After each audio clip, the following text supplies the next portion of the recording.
Hello, and welcome to Everything Remade, a podcast that I hope is about growth as much as it is about music.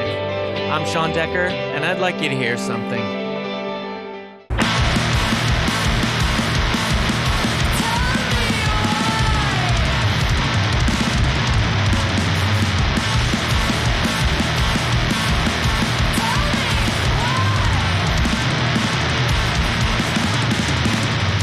You're hearing I Am Only an Android by NOSK, featuring my friend Parker Lawson on bass. A multi-instrumentalist and all-around great human being, I spoke with Parker in Denton, Texas while on tour.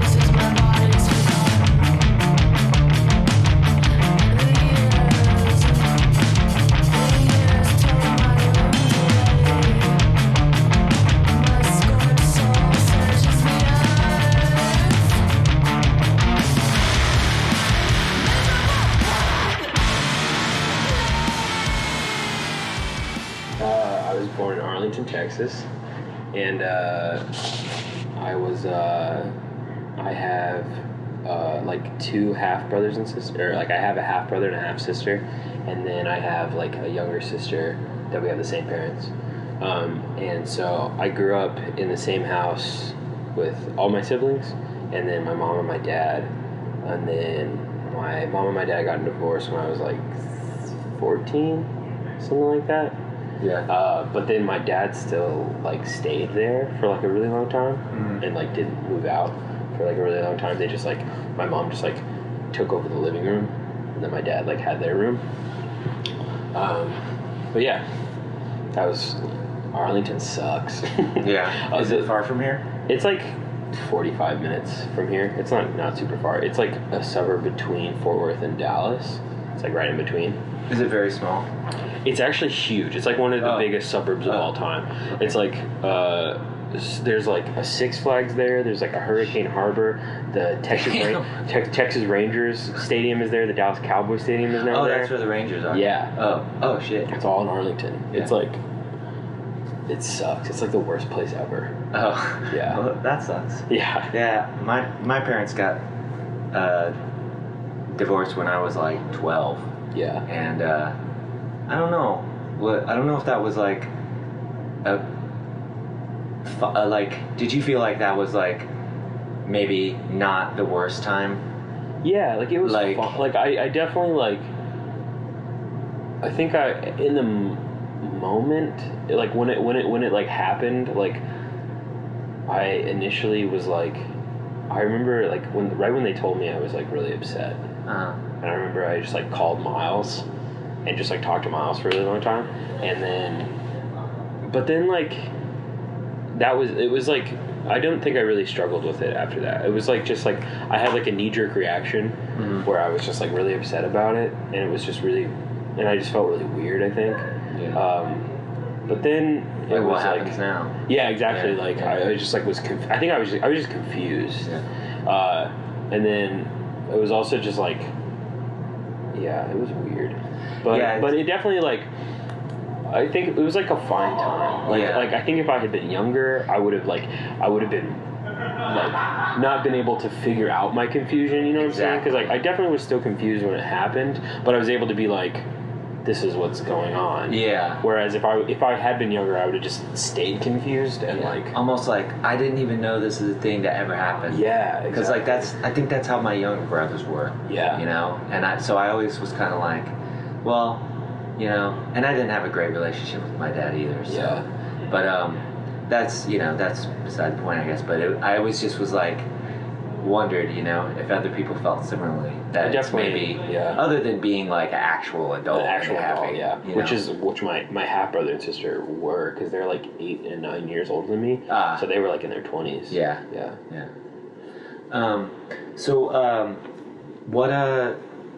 What were your parents like as far as, were they into art or were they into music very much, or?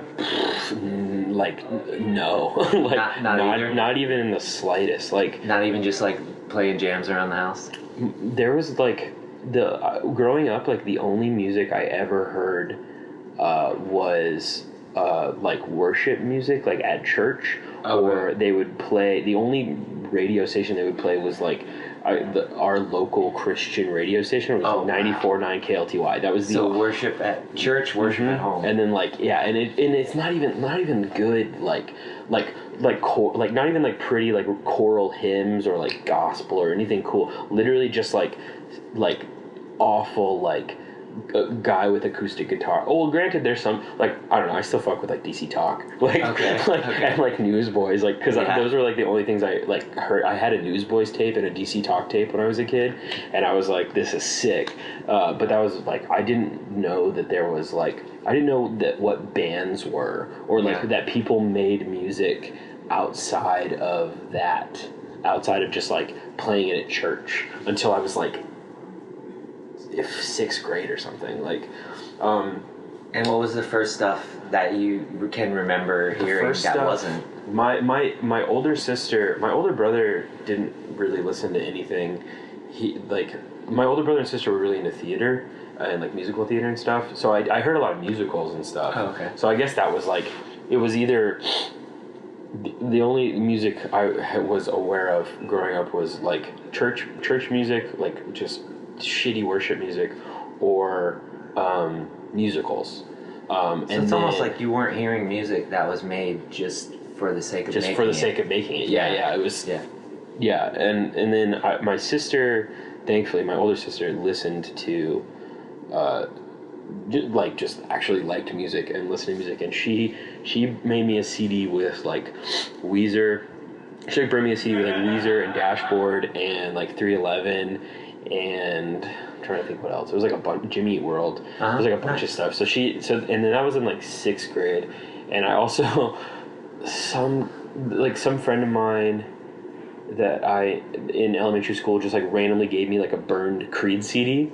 Okay. So like I remember I have a distinct memory of coming home from school, putting the CD in my like CD player, going to take a shit and listening to Arms Wide Open. Like I distinctly remember it because it blew my mind. I was like, this is insane. This band is incredible. I loved Creed. I still do. Creed has riffs. I will go to my grave. I will never like try to disparage people for like what they're into, but I will say it's very funny that your first memory is you hearing that and taking a shit, because I always describe that vocal style as like a relief of like constipation or something. It's like whoa, it absolutely is. You're absolutely right. So that's like so serendipitous, in a way. But they have riffs. Yeah, I'm sure. Quote me. Creed has riffs. All right, it's on tape. It's on there, yeah. So other than like hearing music until you were 6th grade, did you play any instruments before that? Yeah, I was super lucky. We just had like this busted up old piano. I don't know where. I think my dad got it from my great grandma or something like that. Oh, okay. But it was just like, so we just had like this old upright piano in our house, and when I was like a little kid, I would just mess with it all the time. And so I think it was like my 5th birthday or something. My mom asked if I wanted piano lessons because they knew some family from church, and her name was Tanya. She gave piano lessons, and then her son was like Joe was like the only friend I had at like elementary school until like middle school when I met like Miles and Donovan and everybody. But so I pretty much just the only person I hung out like in middle school, I was just like I'd go to Joe's house and get a piano lesson from his mom, and then we'd hang out and play video games until I went home. But yeah, so that was like the coolest like thing that my parents ever did. I was super stoked. Yeah, because I was just always messing with the piano. So my mom was like, "Do you want to take piano lessons?" And I was like, "Yes." And also Miss Tanya gave us like I don't know if we paid her. I think if we did, it was like very, very little, which was super, super cool. Yeah. So that was like I think I started when I was like 5 or something taking piano lessons. So that was cool. Yeah, for sure. And a lot of it like. I definitely after I remember I just learned like movie theme songs. That was like the sheet music she had. No, she had sheet music. Okay. Yeah. So it was like once I got the scales down, it was just like, all right, cool. Here's a really simple like transcription of the Star Wars theme song. I remember I learned like the Star Wars theme song, Inspector Gadget, Indiana Jones, nice. like all these movie theme songs. Yeah. But yeah, and then in 7th grade, I think it was in 7th grade, I I guess I just like, I think I mowed lawns for like neighbors or something, and like did yard work for my grandparents, and like saved up money, and I bought a bass in 7th grade. And that was, that's kind of... You were already having like ideas about being in bands and stuff? Around in middle school, in like about like 6th or 7th grade, I had made a couple friends, because like my older brother and sister did theater, and so I started doing theater like stuff when I was around like 10 or something. Like there was a community theater that my mom worked at, and so I started doing stuff around there, and I met my like oldest best friend Zach Solis, and we were like really into Green Day. We were just like, let's start a punk band or something. Okay. So then that's why I was like, I'm gonna buy a bass, because Zach had a drum set. We're like, we're gonna start a punk band. We never did, I remember there was like one, like I think it was like New Year's Eve, our families were hanging out or something, and we learned Basket Case, and then we cool. played it for our parents, and that was it. But it was awesome. That was like, it was super fun. In my high school talent show, we played like one of our own songs, and we played "Welcome to Paradise." Hell yes. Yeah, and I love Green Day. Yeah, that was a really good album. Yeah, I think that was the first. Weezer and Green Day were the first bands that I were obsessed with. Like, yeah, I like listened to all their stuff. Those were definitely like, yeah. I still love Green Day. Yeah, and Weezer. And so you were like on the verge kind of with those bands of being into like the next level of like heavier stuff or whatever, but how long and how did that come about that you started listening to more like? It wasn't, I don't think I like really got on the internet until like 10th grade, like later into high school, and even then like I didn't know what I was doing on it. Like I was like, I didn't know how to like find music till like way later, like late high school. I basically just luckily I met Miles and Donovan in middle school, and I just like, they just like, I remember I went and I had an iPod, and I just went to Donovan's computer and downloaded his whole library. And Donovan, like at that time, was just like the most like knowledgeable. I mean, he's still like one of the most knowledgeable people I've ever met, but like, or like that I know. But like at that time, like he just like knew more music than I had ever even realized existed. Yeah. And stuff, because his mom was really into music. His dad worked for like More Damn Records, so he like just had like a huge library of music, and I just downloaded like the whole library. And then Miles was super into music because his brother was super into stuff, and his brother showed him all this stuff, and Miles' dad played music, and so like I don't know if I had not met them, I really don't know if I would have like played or like gotten into it then. I mean, maybe eventually, but yeah, because like up to that point I was just playing like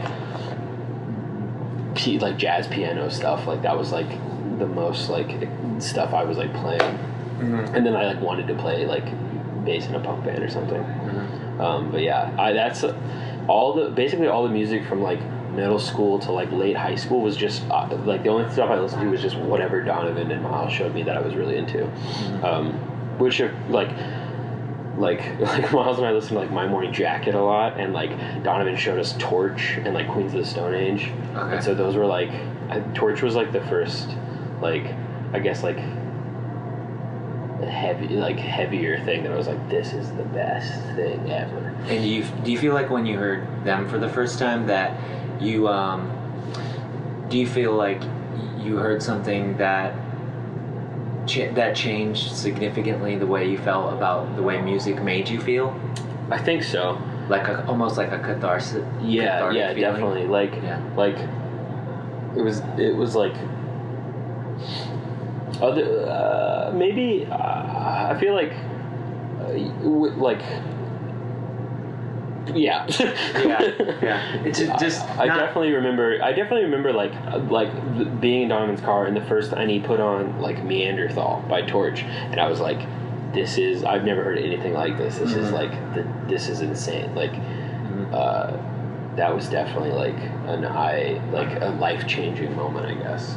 And that that's probably like one of my favorite records of all time. It's a great record. Yeah.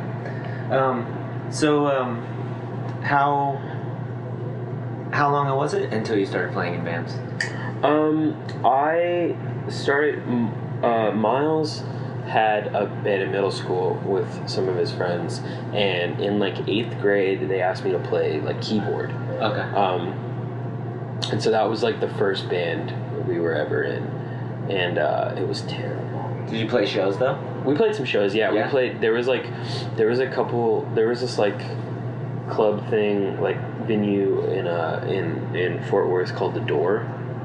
I think it started. It either started or was the whole time. It was like a Christian rock music venue. Oh, okay. It was. I don't remember exactly everything, but like what all went on with that. But we played there a few times because they just like would let you just like book whatever, or like I think we just like emailed them, and they were like just like they had you like just send in demos, and then they would just like ask you to play. So those were like the first shows, and we would our friend Hunter, who was in the band, every Halloween he would throw like a party, and we would play in his garage, or like one time they played in like the cul-de-sac or something. I think that was before I was in the band, but yeah, we would play these things. They called them Halloween jams, and so we would just like play these like Halloween parties. And that was pretty much it. Our high school did this like the National Honor Society like club at our high school would like throw a rock show fundraiser every year, and just like I guess there were like a bunch of bands of like a bunch of bands at the high school, and so like they would just like throw like the fundraiser every year, and like a bunch of bands that had members that went to the school would play. So we played like stuff like that, and we played our friend, one of the members in the band, Paul, we played at his like church a bunch or something. Yeah, I don't remember exactly, but yeah, we just played like random stuff like that, and like random like battle of the bands that like shitty Dallas venues would like throw, and just like we played stuff like that. That was pretty much it. And it was, and we randomly stumbled into like our own like DIY venue before we knew what that was. There was just this just old dude like who just owned this like building that was full of junk, and like he just like, I don't even know how we found out about it, but basically he was just like, you would just ask him if you could just throw a show there, because I guess he was like a resale. I guess he sold stuff out of it, but I never saw him sell anything to anyone. He was just chilling there and just like playing music really loud, and then we would just be like, yeah, you throw a show this day, and so we would just randomly throw shows, and that was like I think it was probably early high school that happened when we played there a bunch. It was called Love and Reason. Okay. And yeah, we just like would randomly throw shows there a bunch, and then eventually we played at we like got asked to play a show at 1919 Hemp Hill, and that was when we were like, oh, this is like a thing. Yeah. This is like, and then we met like Al, who played in Skin Failure Tonight. Okay. He was like the first person that I met that like explained everything to me, and I was oh, dope. Yeah, that's awesome. Al was like my gateway to cool shit. That's awesome. Like, yeah, Al rules. But yeah, that was like, I was like, oh. And then it was also like, oh, cool, we've kind of almost been doing this. And then so we just started like, and so we would throw some like, we would like when touring bands, like, I don't know if they couldn't get a show in 19 or whatever, we're like, oh, well, we can just do it at Love and Reason. Yeah. Like, I remember we booked like Empire and Mountains for Clouds at Love and Reason one time, like in like 2009 or 2010. That was like the first time I met those people. Yeah. So yeah, it was, that place was cool. The dude that like owned it was wild. And you're still talking about the band that you weren't like particularly proud of? Oh, the middle school band. I guess we kind of stopped playing. Was there like a changeover kind of? Yeah, we started playing like that band. We played more like middle school and in like 9th grade, and then like we started other stuff like Donovan and Miles had a band called Ecotone that I eventually joined, and then in like 2009 we started Two Nights, which was I think our junior year. Okay. Yeah. And so this was Two Nights time by the time you're talking about Empire. Yeah. When Empire came through, it was Two Nights that played. Okay. Yeah. Okay. I was trying to get the progression. Yeah.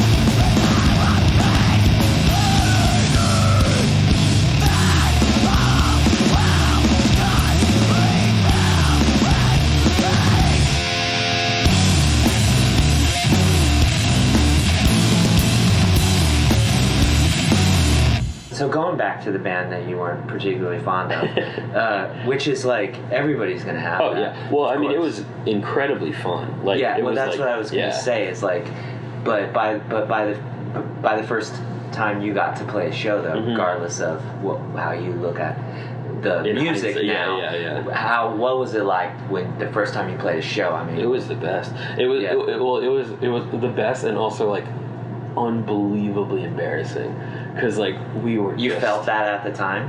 I think like a little after, because and also our friend who played drums in that band, his name was Austin. He like videoed everything.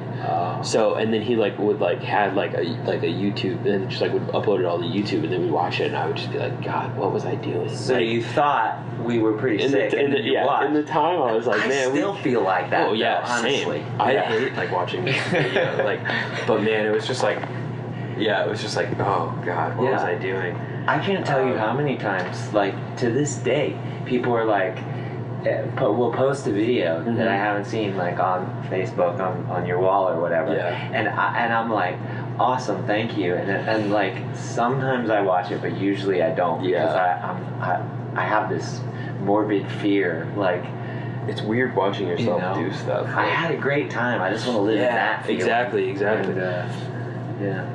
but So we're about where Two Nights started, and you. How long was it until you started playing like in like 4 bands at a time and having, like, it seems to me like you, as long as Two Nights has existed, you had kind of a duality to your songwriting and your like what you wanna put out, and I think that's awesome because nobody wants to be one note. You know? Yeah. So how long was it, and what was the like first like really like heavy band? I think we were kind of always in tons of just bands, like from the get-go. Like when we had our like middle school band, and then that would still play every once in a while, and then like Donovan and Miles started a band called Ecotone, and that they would play, but then like our other band would still play sometimes, and then Two Nights, and then I joined Ecotone, and then Two Nights was just sort of like a goofy side project where it was just because Miles and I wanted to be in a 2-piece, like we just like, and it was just like, it was literally the most unserious.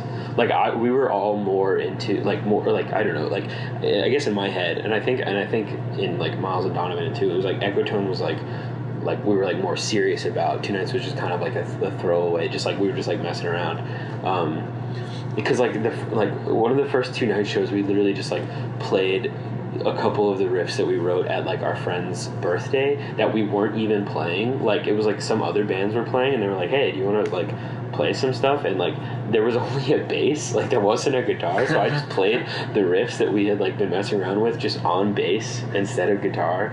And then it was just we were just messing around, like, but it was just like that was technically like the first Two Night show. It was so it was always just like, it was never, Two Nights was never, it was always like a side project thing, I guess. And so we were always in other projects. Okay. I don't think there was ever a time where Miles and I were only in Two Nights. Okay. But it eventually did get... Eventually, like, it became... Eventually, it was like... Well, and I also... up to this point, I didn't really write much of anything. Okay. I didn't really write a song. I wrote, like, one song for, like, the band. We were in middle school, and then I came up with some riffs that we, like, would, like, write together for Ecotone, and then... So, Two Nights... Eventually, once I realized, I was like, oh, I like writing songs. I could do this. This is cool. Then that's kind of when it started. Like, we started putting out, like, or like doing a bunch of Two Night stuff, because that was like the only thing I was like really writing for. Oh, okay. And so basically it was when I started being like, oh, okay, I can write songs. Like, okay. I can do this. And then that's when Two Nights started like doing more and more, which I guess was around like our like senior year in high school, junior year in high school. That's when we were like, okay, yeah, we're like a band. Did you feel like you couldn't write songs at first, or did you Definitely. I was like, I have no idea I don't know what to do. Yeah. I've always, like, from then and still, I hate writing lyrics and, like, vocals. Like, yeah, lyrics is it's not the mine. worst. Like, I'll like come up with riffs forever. Like, that's I love that. Yeah. Putting riffs together, like, that's sick. But then, like, so I was just like, I don't know. Like, I was always just like, I hate coming up with that stuff. But then, and then I just was just like, I'm just gonna fucking yell shit, like, just inaudible, and I was like, oh, this is tight. Like, I was like, oh, never mind, this is cool. I like feels this. good to throw it out there, and it's way easier. Yeah. Like, do you feel like it was? Do you feel like it was that there was some kind of push and pull between something you wanted to say and a way that you wanted to say it that you weren't able to get to? Do you think that was part of it, or that's my thing? Yeah, I don't know.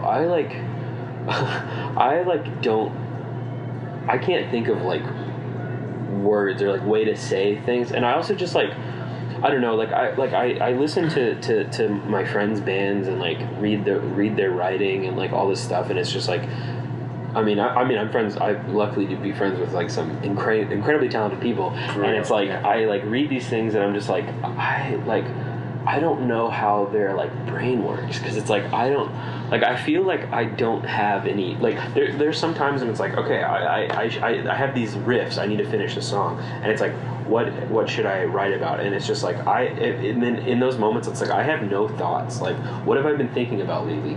Nothing. Like it's just like I don't know, it's like then maybe it's just like maybe I'm like psyching myself out in those moments, but then it's just like what do I even think about from a day-to-day basis? Yeah. Am I literally just like thinking of nothing? Because it's just like I can't form words or like thought, and I think it's more just like I have nothing to say. I have nothing important to say. Like, and so I don't know. I mean, it's I say that, but I've written a lot of bullshit. I've written a lot of songs at this point. I think it's interesting that you say that, and you because whenever I see people post Two Night stuff, there's always a line added to it that somebody and you know, I don't want to like misquote you, but there's the one about I didn't even know we were fighting. Oh, right. I think so. How's it go? Okay, I don't mean to put you on the spot. No, it's cool. People, I don't know if I remember. Like, I'm just saying that I think people really relate to what you write in a way that, like, it's understandable that it's incomprehensible to you. You know what I mean? Yeah. That, like, you wouldn't just be like, I'm gonna write something that people can, you know? Yeah, what I mean? yeah. Like, It's just a bunch of word vomit. Like it's just like, and I don't know. It's weird. I always like writing like vocals and lyrics is like, I don't know. I have like, it's weird. It makes me feel super super uncomfortable. Yeah. And it's probably just because I don't know. Like the only things that I feel like comfortable, I guess, like writing are just like really it's like really personal stuff, because it's like, I don't know, like, you know, people like, I can't, like, people write like really poignant stuff or like really like interesting like just like commentary or just like interesting stuff, and I'm just like, and it's awesome and I love to hear it and read it, but it's just like I don't know, I just like can't write like that, even though I would like to be able to, but then at the same time it's like I don't.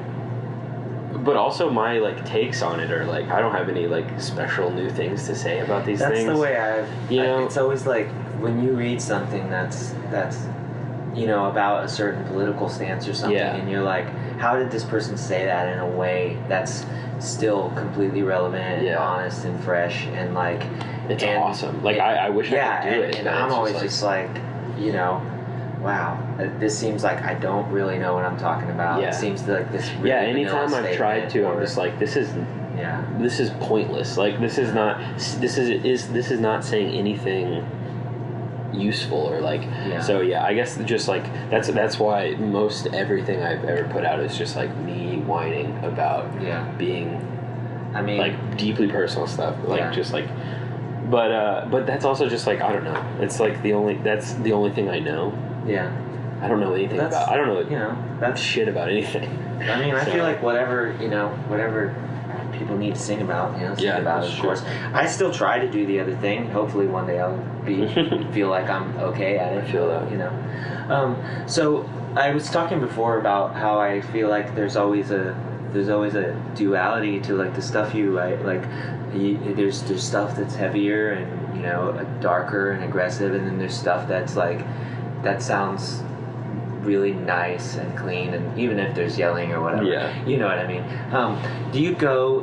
Do you feel like you go into a different place in your like creative mind or whatever, to put it in such a way, to do that?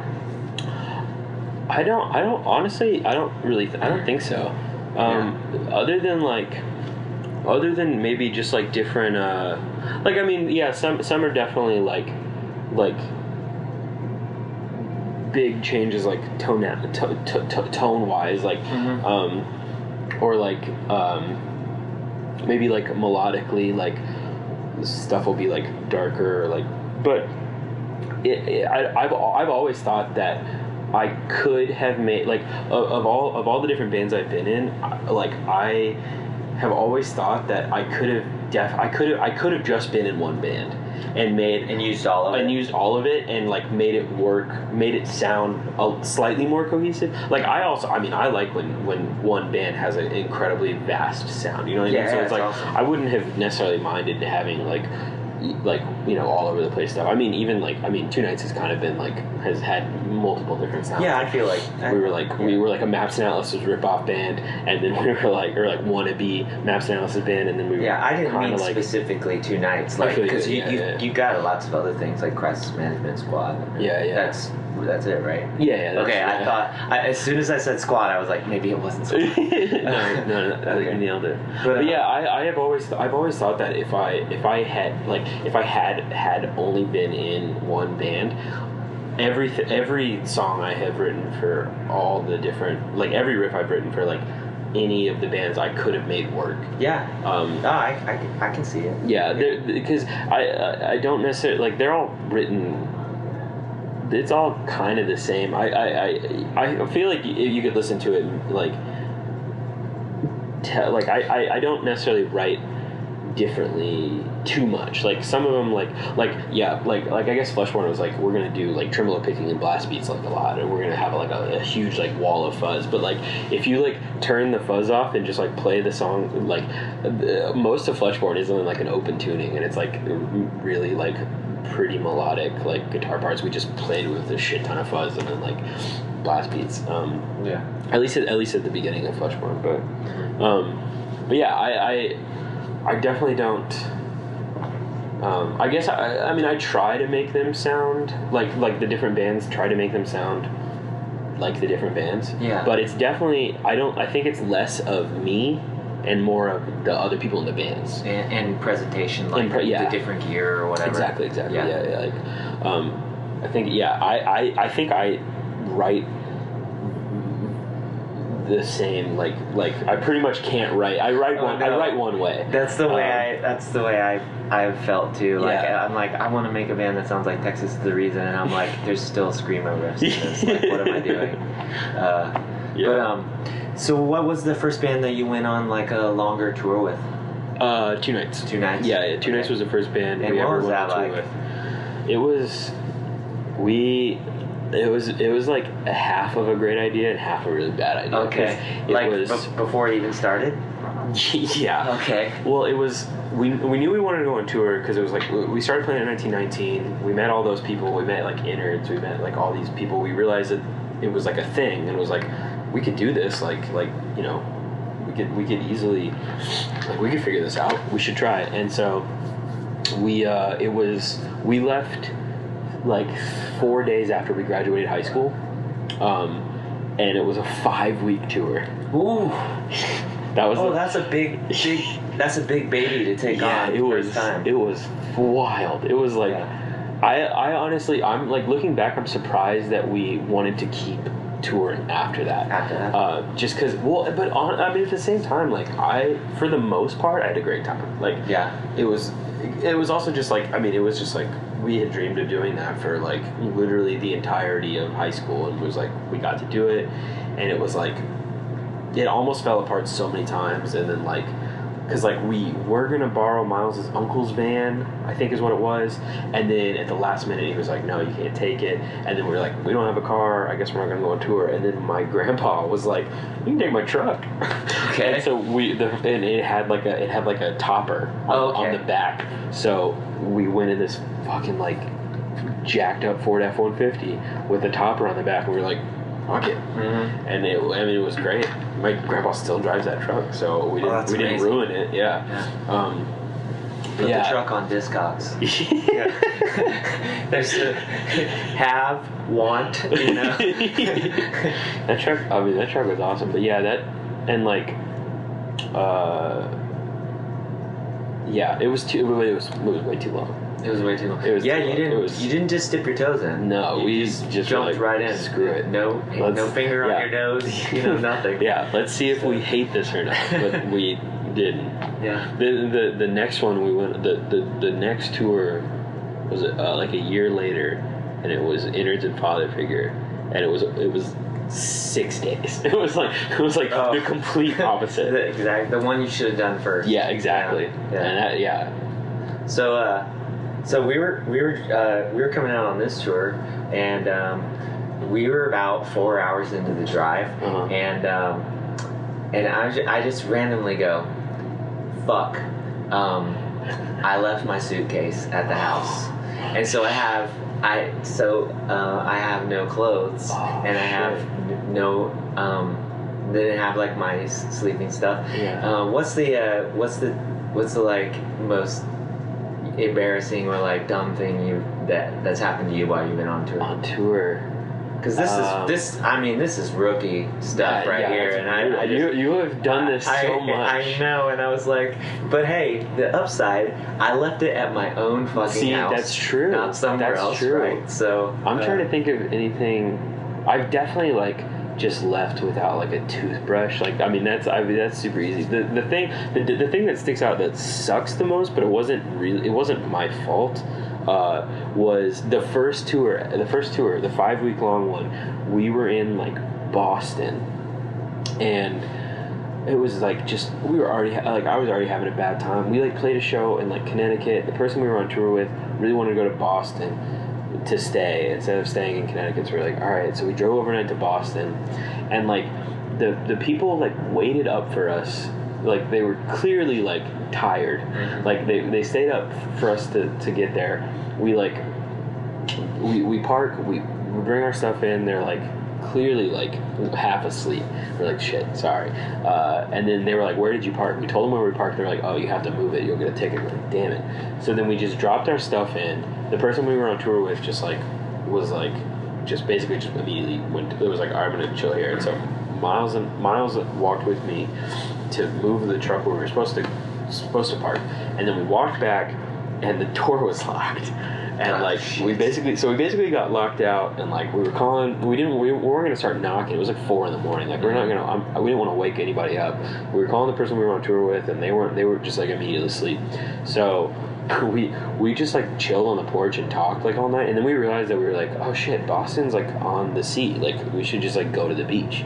So then we just drove to the beach, and so we ended up making like the most out of it. We just like chilled on the beach and watched the sunrise, and it was awesome. And we like swam, and then like at like noon or something, we like our phones were like just getting blown up. They're like, where the hell are you? And we're like, oh yeah, we went to the beach. And then so we come back to the house and we go in and we like see our stuff didn't like the person we were on tour with didn't move our stuff or anything. It just like left it where we had put it, and their cats pissed of everything I had. No. Literally everything, all of my sleeping stuff, all of my clothes. And so I just had to just ditch it. Like I was just like just threw it in the trash.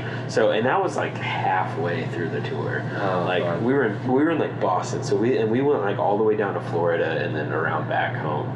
So I just didn't have anything to sleep with. And we also like I'm pretty sure we went on that 5-week tour and like with like I had like $300 or something. Like ooh. That's it. Yeah, and like the only merch we had was burnt CDs.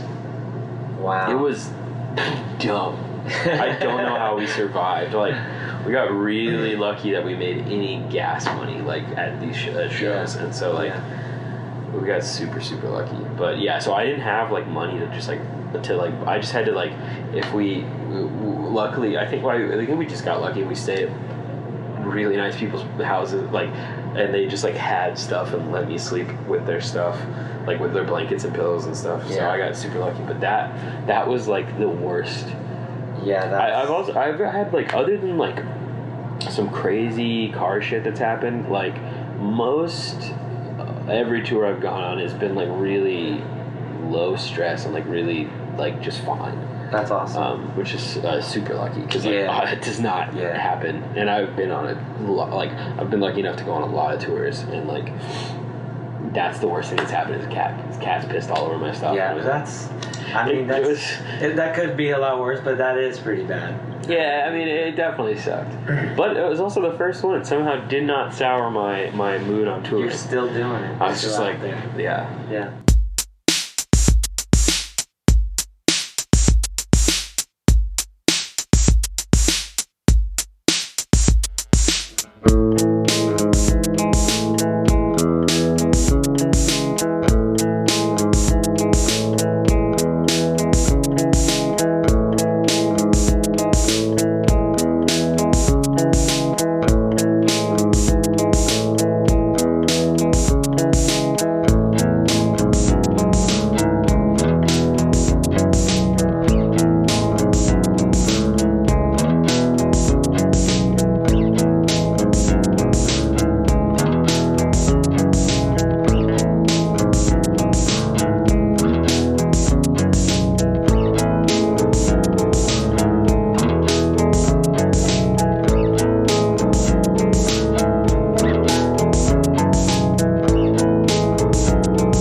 Do you feel like there were differences in the shows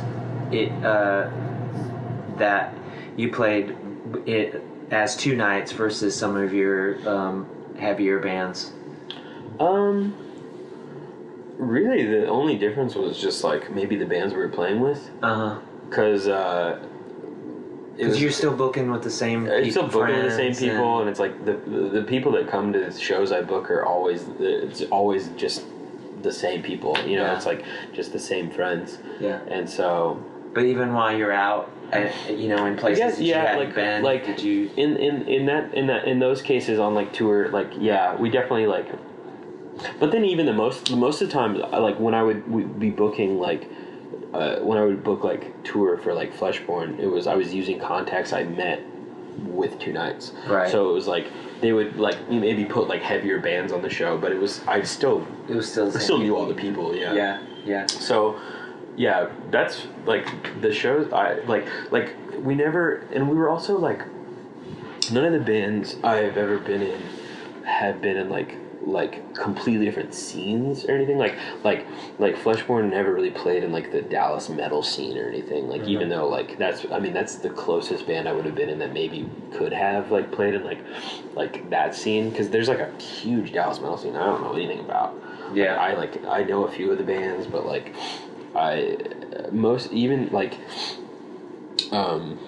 all the bands I played in pretty much just it plays with this in the same scene. Whether it's just like, you know, if a heavier band comes through, I'd like put my heavier band on it, I guess. A lot of times. I was just curious about that because, you know, occasionally you have a new band all the time, and I'm always trying to like show people that, and so I'll see somebody talking about Two Nights or something, and I'll say, you should check out their new band NOSK, and it's not. I sometimes I feel like the person who posted Two Nights sometimes does not react with the same kind of enthusiasm, and that's understandable. Yeah, I mean, but everybody else that sees it is always like, "Oh yeah, this is fucking sick," and a lot of people already heard it, because lots of people are paying attention to that thing. But I was always curious about that because we've been doing this for a while now, and we've played with bands that I don't consider them similar to Two Nights necessarily, because I always felt like when we saw y'all play, it was an aggressive experience. Yeah, we were always basically just a scream event. Yeah, but we would play with bands that some people might lump y'all with, and it was always like the people that were there were just not trying to hear what we were doing. Yeah, which is I feel also that's fair, but it's just I just wondered, like, were you just like was there something? But I guess I mean there was definitely a few. Like, especially when Fleshborn first started, and like we would go on tour, and I like the first tour, and I was just like hitting up people I knew from Two Nights stuff, and like we would end up like there was a couple times that we would play with like less of a heavy show, but even then but also at the same I love like diverse bills, like me too. So, and it's like man, there might have been there might have been maybe if most of the people there were not trying to listen to like a heavier band, I was still having a good time. Yeah. Like, I don't know. There have been plenty of tour shows where I just played to an empty room. Like one time Joy Source played in Rockford, Illinois, and like. Oh, I got a bad Rockford story. I won't tell it now, though. This is your time. I just remember we just like played in this little tiny room in this basement. It wasn't Disaster House, was it? I don't know. I don't remember what it was called. That was like the house for a while. So it might. This was in like 2013, I think. Okay. And so we played in this little tiny room, and there's a bunch of people there. But like all the other bands were like. It's more standard volume, and Joy Source, especially Joy Source at that time, we were just like, we're gonna be as loud as possible. And so we just started playing, and everyone, I mean, granted, like the room was really, really small, so it was like probably just abrasively loud. Exactly. Just like really difficult to be in that room. So some people left the room and then watched from like the other room through the door, but basically for the whole show, the only person that was in the room other than us was Brian Cruz, who was on tour with us. All right. And but that show was really fun. I still had a great time. I felt like that with Northless at Skeletal Lightning Fest 1, and that was not a small room. That was a huge room. And it hurt my chest just like watching them play. That's so wild. Yeah. I feel you on the diverse bills, like definitely. Yeah. Like last night we played with Awake But Still in Bed, and I was like, hell yeah. like we played, you know, and I'm just smashing the drums, like pent up aggression, super intense. Then they played, and I was like, this is the perfect thing to like listen to after you just got that out of your system, you know. Absolutely. As opposed to sometimes where, and I will you know, play and listen to like screamy stuff like as long as people will let me. Yeah. But sometimes you just, after that many bands and you already just went through your own like little experience by doing it yourself, you're like this is making me like feel kind of bad, like because there's too much that's hitting you. You're seeing your friends that you care about like go through their thing, and exactly.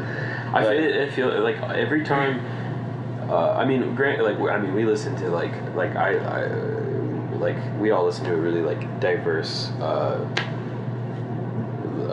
like group of what am I trying to say? Like a range. We listen to a really diverse range of music, but like every time Fleshborn was on tour, we literally never listened to anything heavy. Yeah. Ever. Like in the van, like on drives, it was always like the poppiest shit. Yeah. I'm the same way. Yeah. I listen to like Pinback. And stuff. Just like I just want to chill. I can't be in the van for that long. Just like going like. Yeah, you know? Especially when that's like what you're playing and what most of the people you're playing with are playing. Because like I mean you're not gonna get a diverse lineup every show. Like some shows are just gonna all be screamo bands or all be some sort of like heavy band. And so it's just like. I don't know, but there's like some tours where like there's like I remember there's when Miles and I go on tour, sometimes we just like don't listen to anything. Like we just drive in silence. Yeah. Just because it's just like we listen to so much music like every night, and so we're just like chill and listen to nothing. And do you like when you go out with Miles specifically, do you still chat like a whole lot, or since you all have so many like lived experiences together, is it like comfortable silence?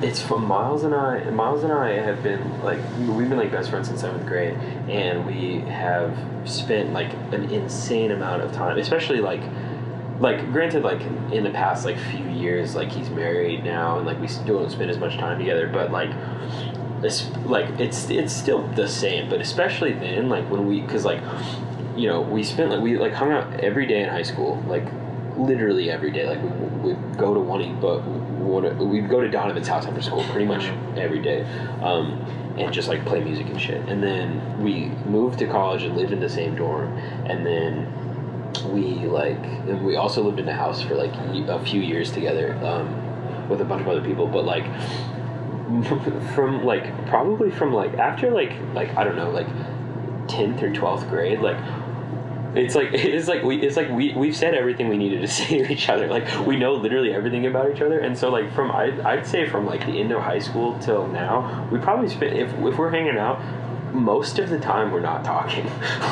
It's like most of the time it's just like silence and like weird like mood like communication. Like we know how each other's feeling. Like so there's only one time, I think there's only been one tour where it was just me and Miles, and it was honestly probably one of my favorite tours ever. It was we went for like 6 weeks and it was just me and Miles, and this was like the end of 2013 or 2014, something like that. So we'd been on multiple tours at that point, and it was awesome. Like it was so sick. We just like we're like Miles and I are like an extension of each other. Like I don't know. Like I mean, granted we've gotten like annoyed at each other. We got in a fist fight in high school and stuff. We've like.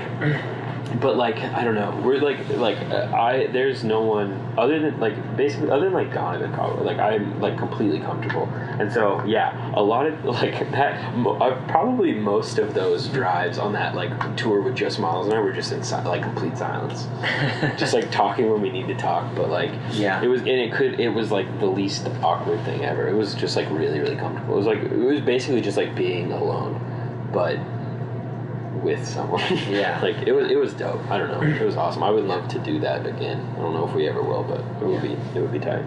Yeah, there's like a weird thing like with, you know, certain members of my family, and it's not, some people don't like grasp it or whatever, but it's just like we've never had to always be chatting or whatever. It's like just being in people's company can be just, it can feel real affirming. That's like my biggest thing. If I can't just sit in comfortable silence with you, then we'll never be as close as we could be. Like that's like my biggest thing. If I can just sit in a room and not talk, and we can just be around each other, and like it doesn't feel tense or stressful, that's how those are like the closest people in my life are people I can do that with. Yeah. Because also that's just like, I don't know, like I like not talking. Like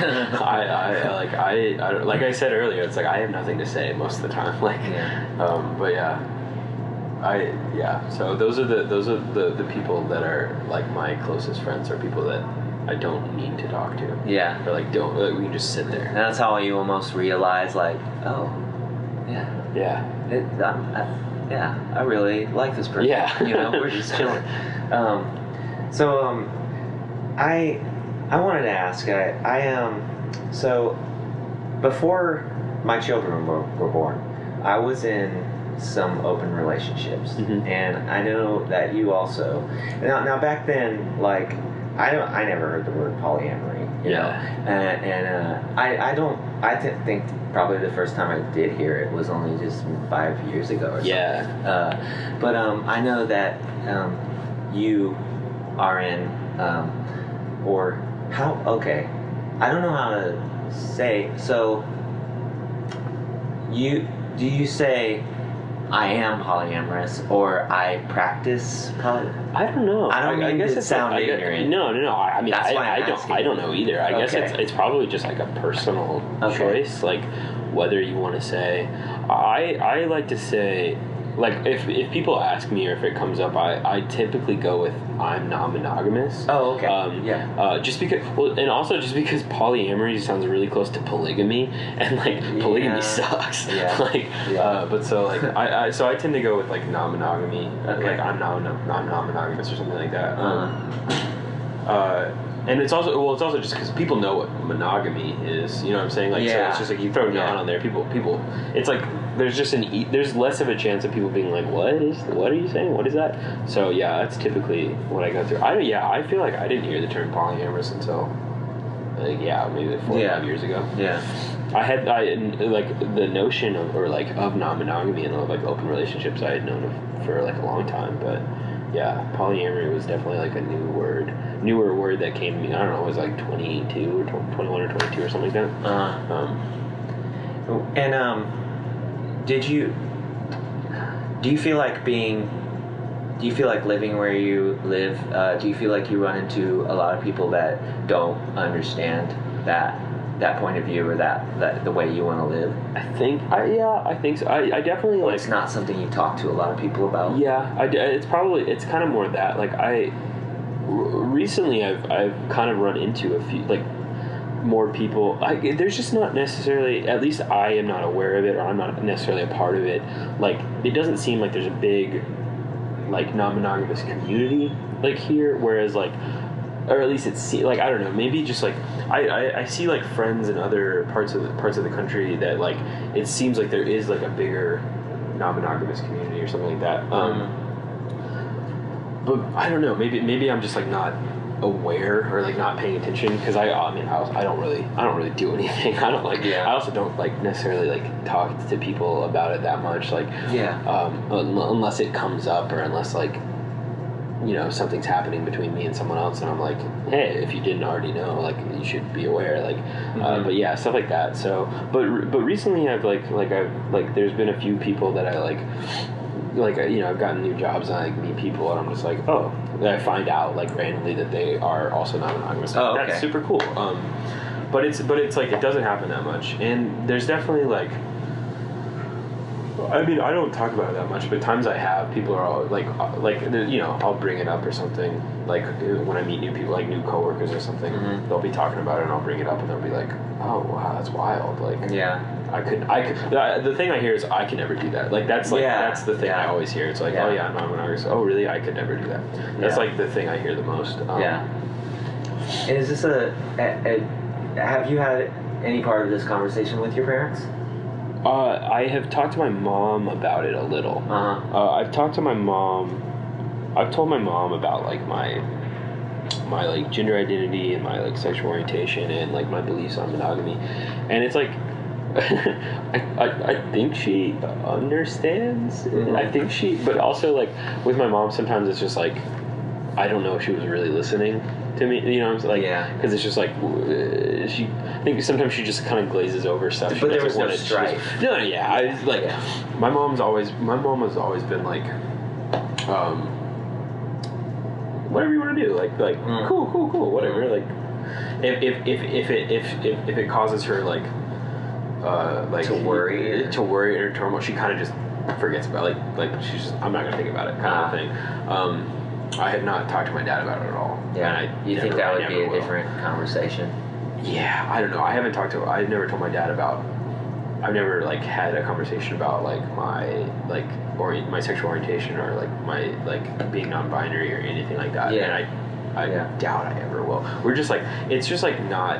I don't think it's necessary because it's like he's not really in my life. Like I see him sometimes, like you know, I see him occasionally. Like I'll see him like a couple times a year or something, like maybe for like holidays or stuff. But like I'm just like it. It's not like maybe if we were closer, like I mean I'm closer with my mom, not as close with my mom. Like I definitely feel like sometimes I'm like I wish my mom understood more or like made more of an effort to understand.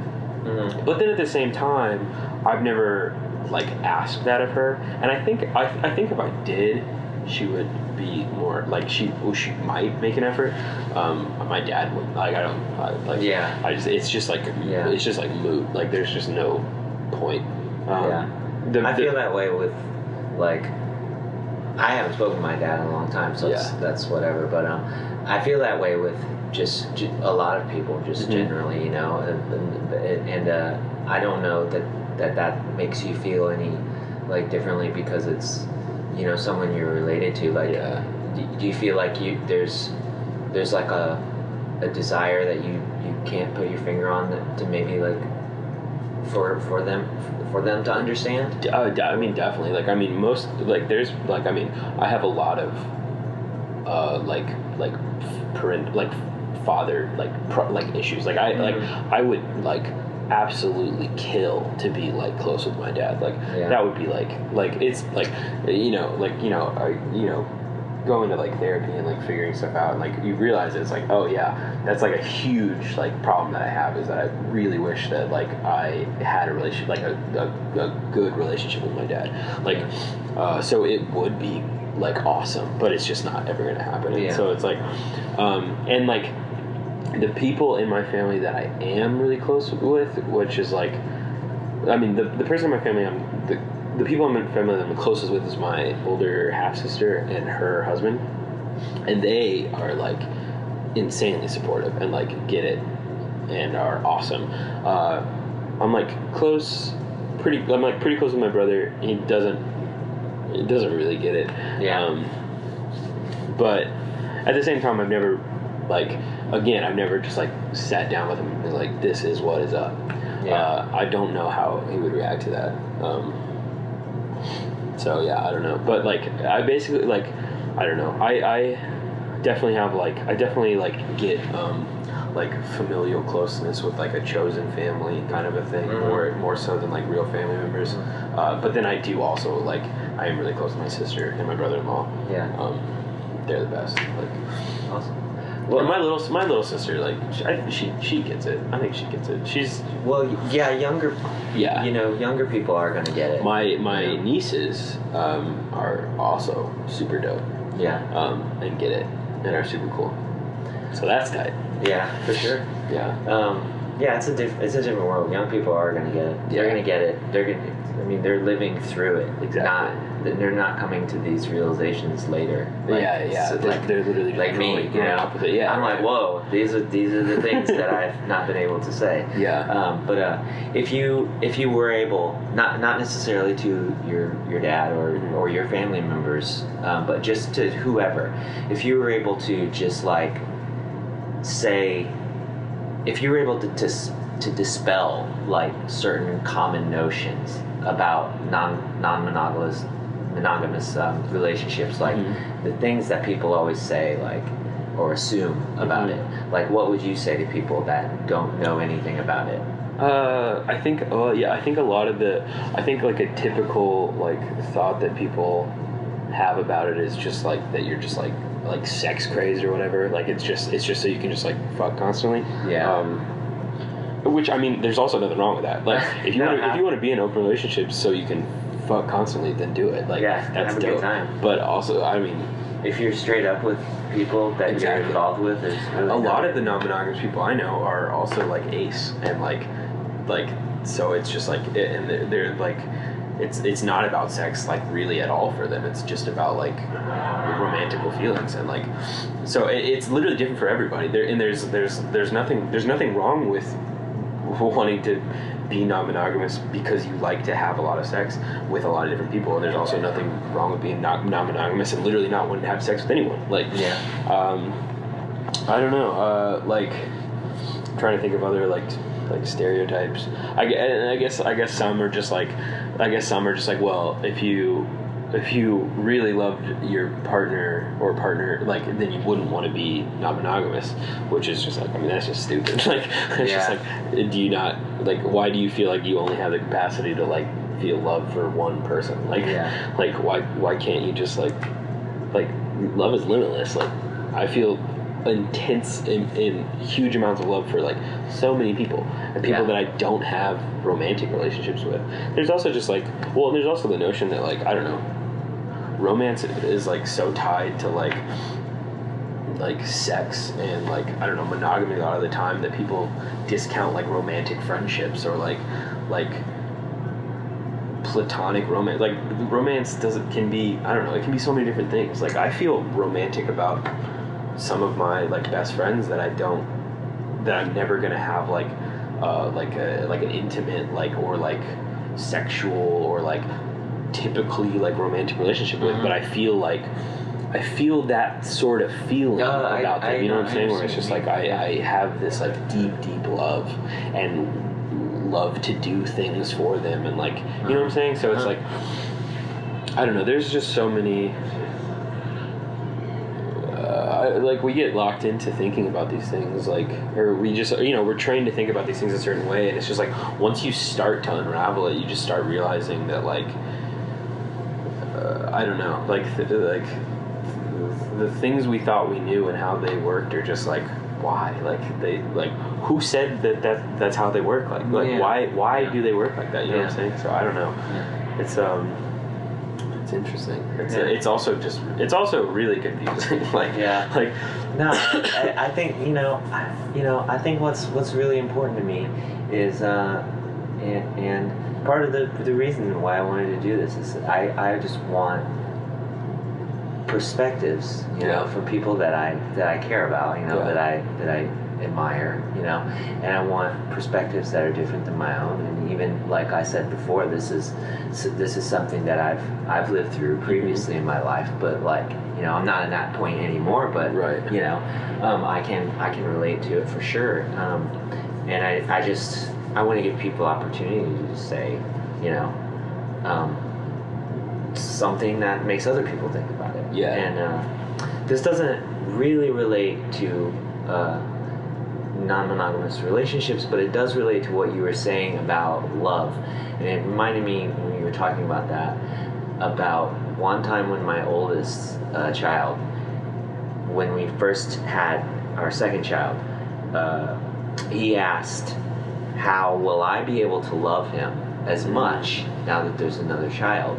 And I don't know where this fucking came from. Right?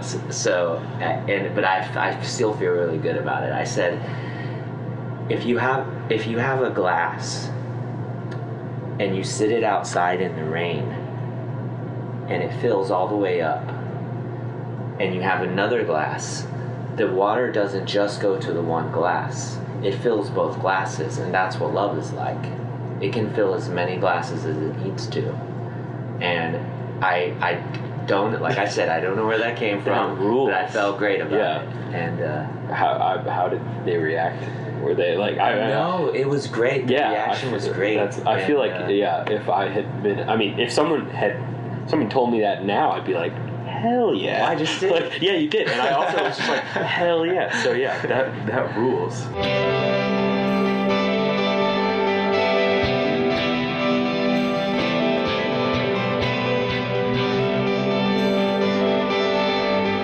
And that was my conversation with Parker Lawson.